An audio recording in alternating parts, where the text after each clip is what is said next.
আপনারা দেখছেন বাংলা এগিয়ে।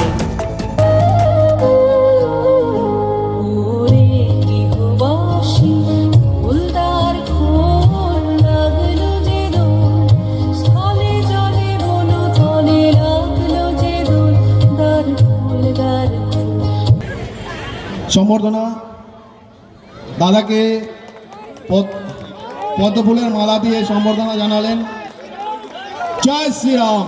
আগামী দিনে যাতে অনেক উন্নতি হয়, যা যা সংকল্পপত্রে লেখা ছিল সেগুলো যেন আপনাদের করতে পারি, এবং সবথেকে বড় কথা পশ্চিমবঙ্গের বুকে আর যেন কেউ কাউকে ওই মেরে ফেলা, বাড়ি ভাঙচুর, আগুন জ্বালিয়ে দেওয়া, ঘরবাড়ি লুটপাট হওয়া, নারীদের ওপরে নির্যাতন হওয়া, আর সর্বোপরি ভয়ে ভয়ে ভয়ে ভয়ে সারা জীবন কাটানো, এরকম যেন আর কোনো দিন কোনো রাত না ফিরে আসে।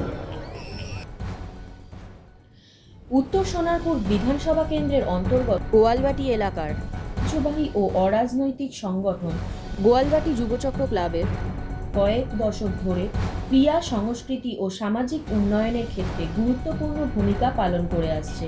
নিজেদের ঐক্যবদ্ধ প্রচেষ্টা ও সামাজিক দায়বদ্ধতার মাধ্যমে ক্লাবটি বহু শিশু কিশোরীকে ফুটবল, ক্রিকেট ও ক্যারাটে প্রশিক্ষণের সুযোগ করে দিয়েছে। প্রায় ৩০০রও বেশি শিশু প্রতিনিয়ত প্রশিক্ষণের মাধ্যমে ভবিষ্যতে স্বপ্ন গড়ার পথে এগিয়ে চলেছে এই ক্লাবের হাত ধরে। কিন্তু হঠাৎই রাজনৈতিক পরিবর্তন। এই ক্লাবের অভিযোগ, হঠাৎই আচমকা গেরুয়া পতাকা টাঙিয়ে বন্ধ হয়ে যায় ঐতিহ্যবাহী বৈশাখী মেলা ও ক্লাব। শুধু সংস্কৃতির ওপরেই প্রভাব পড়েছে ক্ষুদ্র ব্যবসায়ী ও সাধারণ মানুষের রুটি রোজগারে। গোলাবাটি যুবচক্র ক্লাব ফুটবল ময়দানে, যেখানে ভারতীয় হিন্দু শক্তি ফাউন্ডেশনের উদ্যোগে এক সম্বর্ধনা অনুষ্ঠানে উপস্থিত ছিলেন সোনারপুর বিধানসভা কেন্দ্রের নবনির্বাচিত বিধায়ক শ্রী দেবাশিস ধর এবং সেই ফাউন্ডেশনের প্রেসিডেন্ট ডক্টর সুমন দত্ত। সেই অনুষ্ঠান থেকে তিনি এই যুবচক্র ক্লাব ও বৈশাখী মেলার ভবিষ্যৎ নিয়ে কি বলেছেন, আসুন শুনে নিন।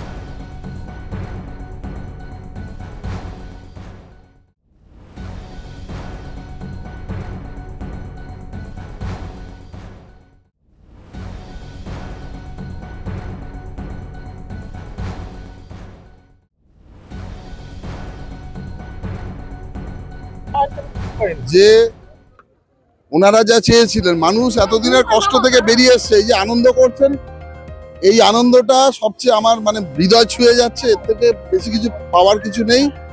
মানুষ যে স্বতঃস্ফূর্তভাবে আজকে বেরিয়ে এসছেন, এই পরিবেশ কোনোদিন ছিল না পশ্চিমবঙ্গে। এতদিন পরে মানুষ এই পরিবেশটা ফিরিয়ে নিয়ে আসতে পেরেছে। আর সব থেকে বড় কথা, এবারে আমাদের উন্নয়নের কাজ শুরু হবে। আমি অলরেডি নিজের কাজ শুরু করে দিয়েছি, অত ওনারা কেউ জানেন না আমি প্রত্যেকদিন কি কাজ করি। আজকে আমার ডিএম সাহেবের সাথে খুব এডিএম এদের সাথে খুব ইম্পর্টেন্ট আমি কিছু কাজ করে এসেছি।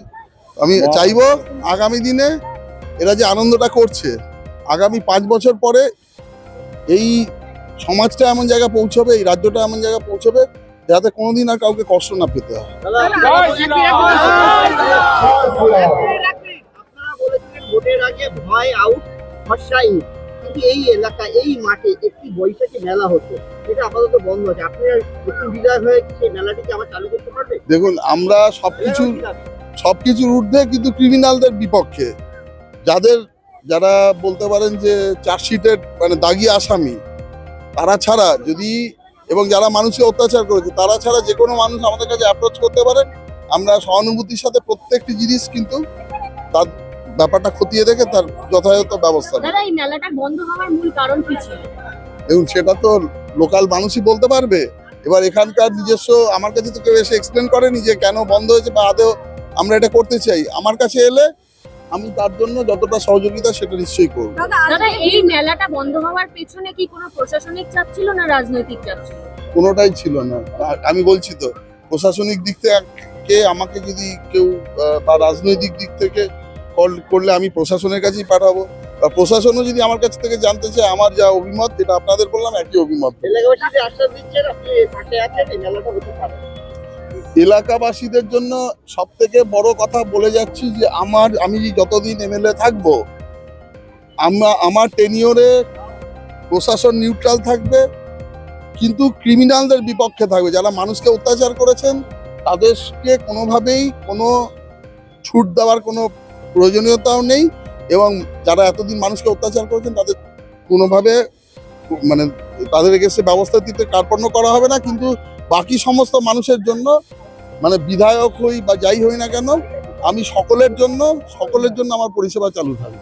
দাদা আজকে হিন্দু সংবর্ধনা এই অনুষ্ঠানের আয়োজন করেছেন, যার নেতৃত্ব দিয়েছেন পিন্টু নস্কর। কি বলবেন?